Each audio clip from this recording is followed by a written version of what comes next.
Good morning, Bay Area. This is your Bay Area mortgage planner, John Payne, and this is the RateWatch Now daily update report. Happy Tuesday, everyone. Great Monday night football game last night. Go Niners. Although you lost, you played very, very well. Better than week one, and I believe that you're on to something. Anyway, back to why we're here. Here's a snapshot of the mortgage-backed securities market yesterday. Uh, Somewhat surprising to me. I did not think that we would move up this quickly. I knew we would move up. I just had no idea that it would be that quickly. So it's very surprising to me. But in regards, I'll show you what it looks like in a moment. What's going to make rates go up today?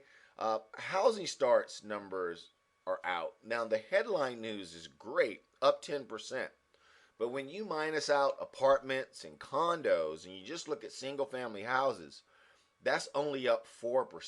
Now, that's good too. I shouldn't say that. But I have a chart for you where you can see we have a long way to go. And on top of how builders are feeling from yesterday's report, I don't think that we're doing all that great. The same with building permits. And what's going to make rates go down? In dealing with the builders yesterday and getting their feelings, part of what they said was that foot traffic is down. So, it's not that good of numbers when you really look at the overall picture. And again, I have a chart I'll show you in a moment. Right around 2 o'clock today, 2 o'clock Eastern Standard Time, FOMC will be coming out today. There's some talk that they have an ace up their sleeve or they're going to be rolling out something else. If not today, maybe in October. But there's a lot of squawk out on the street about what the FOMC is about to do, and that's the Fed for all of you who don't know. Here's the chart that I was referring to.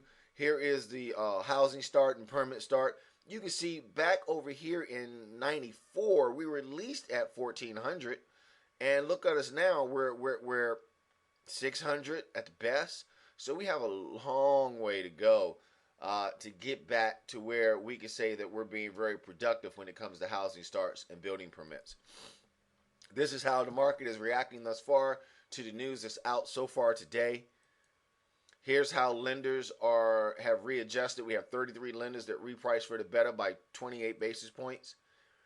This was a shocker to me. Now, remember yesterday I said that we would probably come up and touch this trend line either yesterday or today, where we actually went up and we passed the trend line and settled right on it. Now, today we have this huge gap opening. Now, here's the trading range. With this gap opening, it makes me wonder if this is the new trading range. So do we hold it?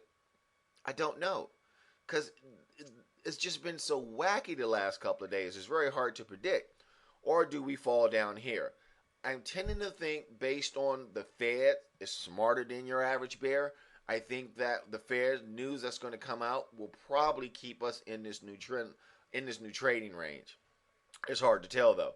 Long-term picture, you can see the trading range is wider. If this is the new trading range, you can see we have a long way to go up to hit the ceiling before we start locking loans. So I'm very bullish, and I will be in a holding pattern with people that I'm looking to lock their loans, say, in the next week. In summary, yesterday close was a nice surprise. We touched and closed at the trend line. This morning's gap up was a surprise to me. Headline builder news looks good, but we have a long way to go, folks. As my graph showed out, a lot of talk about a lot of talk about the Fed stepping up again. If not today, maybe in October, and we will most likely close the gap. If we hold that point, we could be in technically safe waters again, and I believe in the latter of that. That's all I have for you today. Make it a great Tuesday. Have a very productive week. If you know of anyone that could benefit from my morning updates, please, Bay Area, pay it forward. Until tomorrow.